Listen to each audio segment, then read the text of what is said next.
Hello, thanks for listening. This is White Ashflies with Colin Mahoney, and tonight we're presenting Episode 1 of Zander's Appendix and Other Gratuitous Organs, a new series featuring original content by me, Colin Mahoney, starting tonight with 4 poems.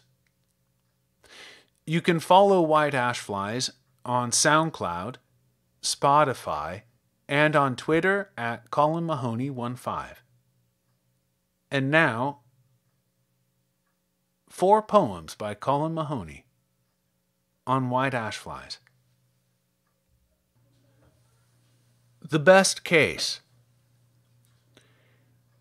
In a cabin with ants swarming the countertops, outside a slow forest of boughs lit and turning greenly, Hank, aged 17, kicked the old man's bed.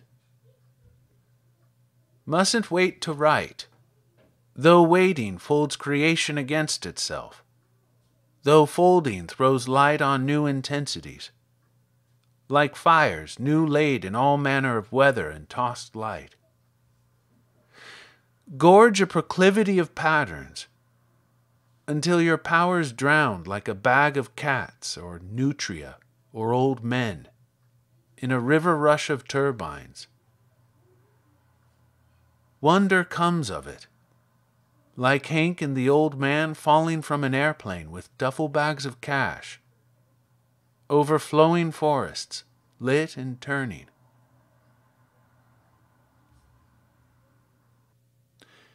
The Sisters Dolor, the Price sisters in Brixton Prison.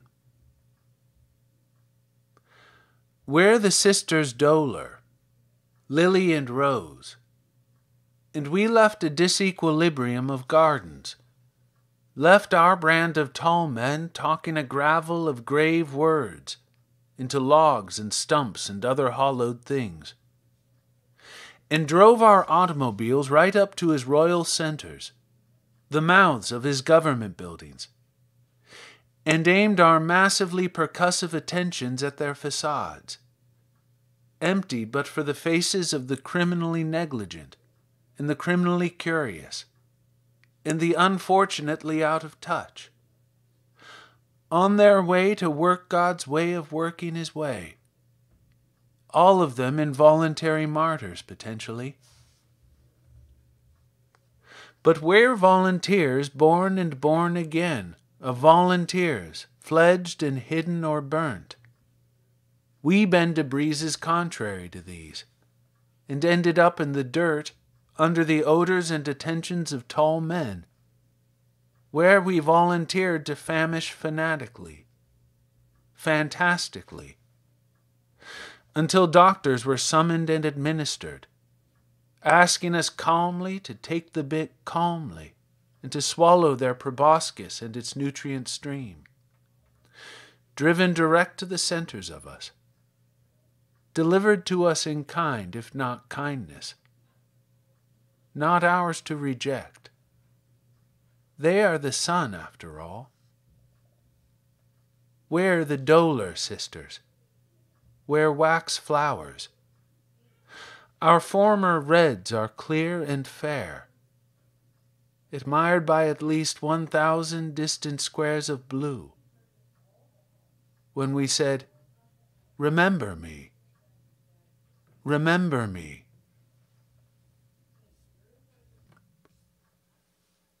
He named his boat Clover. After an avid night in the press of things, in which they grabbed hold of him and filled him in with atmosphere, in the morning, on the waterfront, in the fog subsidence, high-rises half-formed and lit up the spine or up the flank, or along the breast where it broke off for the day, the forming, all of which bodes ill for Clover, his boat, and him inside her, all unmoored and rising, and filled in with the fine stone aggregate of stars. Will you join my carpool? Join my carpool.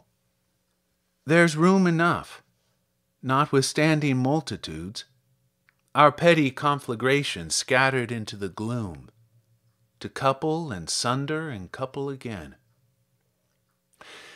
There's not enough sleep in the world to support the overpasses, to depress our tunneling attractions and keep our powder and power stations dry, lines and skirts, and pools drained for reflection. I am as committed to this commute as I am to your end and mine. But all this melting away and mountain shaking fouls the momentum. Those fires are exterior to us, in our cars. And those islands we overpass are riverine, are actually floors and offices, lit and scattered in the gloom, with faces gathered into bright clusters of mirrors, scrubbed with salicylic acid. Or, differently thought, the closets are lit in fiber-struck flowers, filled rooms with their heavy perfumes and fruit trays of even heavier implications, for the skin, throat, lungs. What's combustible in our coffeeless, waterless brains ends in deficit, cratered at the base of the spine, the axis all our nerves turn upon, teeth bared. That old familiar jolt up the leg, call it love, call it sciatica. Anyway, it ends in delicate questions blown among the beasts and grasses of the field, smoke lowing through pistachio groves. But these islands we meet on, and the channels running there too, are often very wet already, and we're well doused by the time we arrive at our desks, awake to our chances, to the fulsome prisms through which we begin to sweat the hours away from that relaxing air that riffles the water's surface like cat's paw, a diaphragm of surface tension skimmed and catching and ridden, and the lazy koi below, and kidneys floating in gelatin. That's when the adrenal glands drain away the longing one feels as one stares into the shined hub of the washing machine on spin. Roiling sleeves and nosebleeds. Sad, really. But how otherwise to work than through folds against folds upon folds of cells, opened and enclosed between two pressures, yours and mine, what separates us from ourselves, rendered sensible in the larger rooms filled and emptied en masse, above the movements of papers into bright folders of flame, into briefcases, an adagio straining after us. No, that's what's playing in here, in my car under a near constant drizzle. We're all here corporally, you do well to remember. As I do well to remember, your goodness is well apart, and depends not at all upon me, though I depend upon it entirely. I do well to forget. Sadly, someone's overturned, at long last, the bucket of ash and live embers in the back seat, our last reserve of warmth, preserved so long in spite of ourselves, in spite of everything dispersed in this downpour.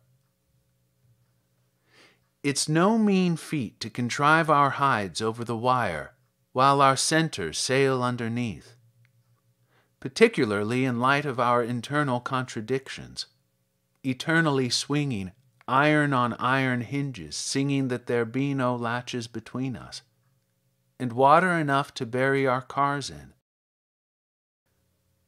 We've all walked over the actual face of the earth, salt fields really, that rise brightly sunk among the mountains, rocky hills really,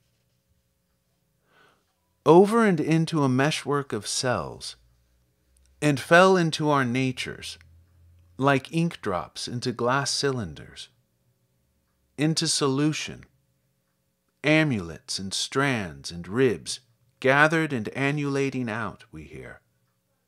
Radiant exchanges rising or setting, pulsing multitudinously, swimming like jellyfish in cascades rising to bright surfaces they do well never to reach.